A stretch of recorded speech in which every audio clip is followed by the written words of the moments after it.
No one can say exactly when it began.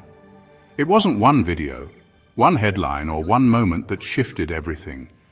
It was slower than that, quieter at first, like a vibration you only notice when it stops, a pressure behind the noise that turns into silence and makes you realize it had been humming under you the whole time. Maybe it started with the forecasts, the first time and date articles back in July, warning that on September 7th the moon would turn red over half the planet, shadowed for 82 minutes in a rare total eclipse. The term blood moon always carries weight, but this one carried more. You could feel it in the comments even then, where astronomy blogs shared tables of visibility zones and Twitter threads spiraled off into prophecy. It might have been the videos instead, shaky phone clips of pale shapes drifting over Kansas skies, uploaded by commuters who swore they had never believed in any of this, but couldn't explain what they saw. It could have been the TikTok guy too, the one with 3 million followers who pulls apart infrared satellite imagery frame by frame, stitching together theories about deep orbit objects and things NASA isn't showing us.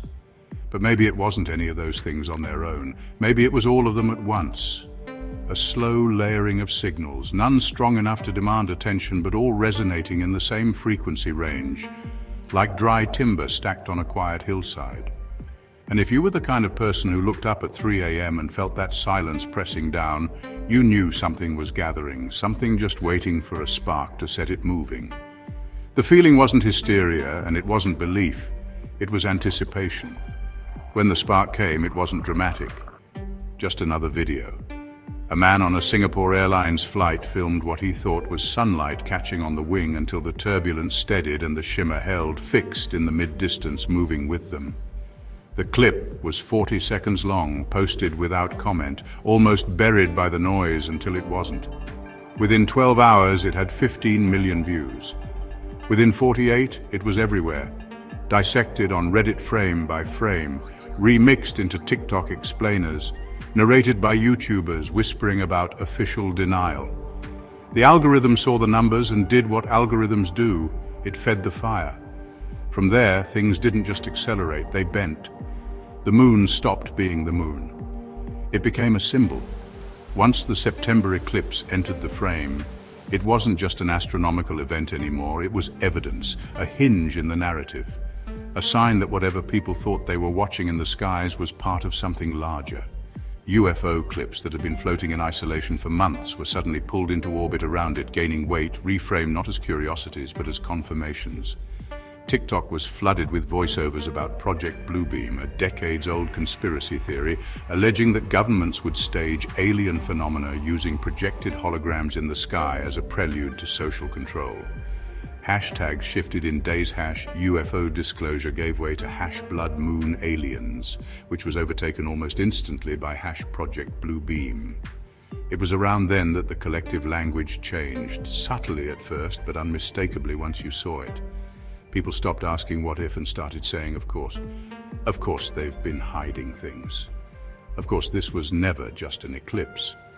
Of course the timing was intentional, because how could so many phenomena cluster so perfectly in the same week by accident?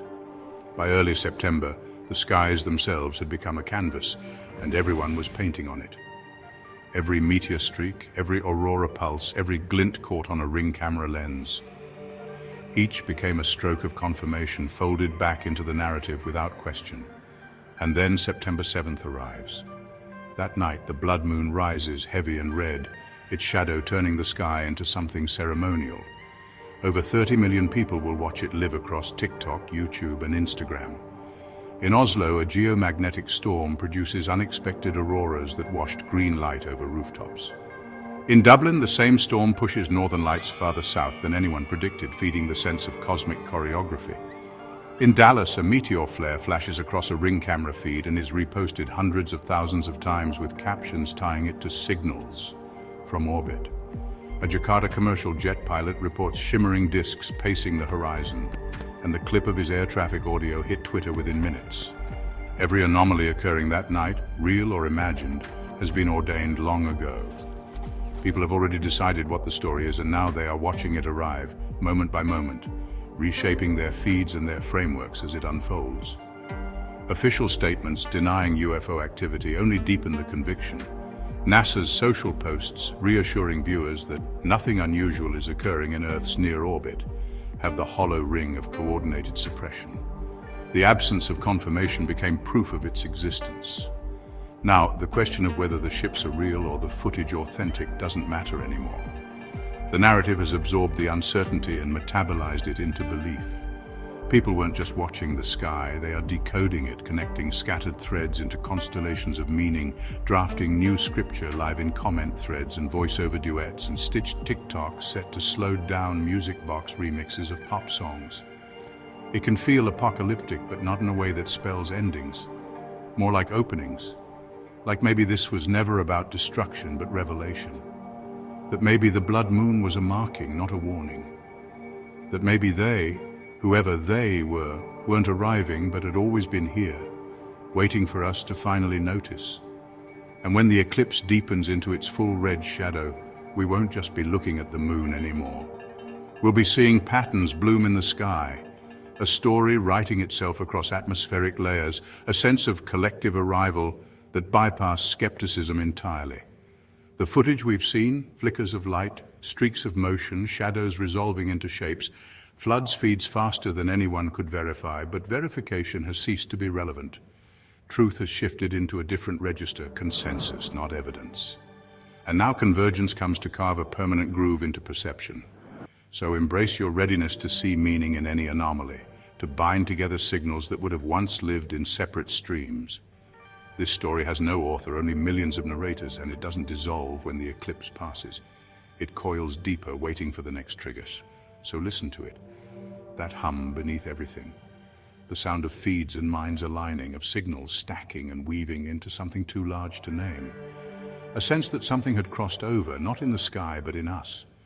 Because once enough people decide they know what the story is, reality bends to fit the shape of their expectation.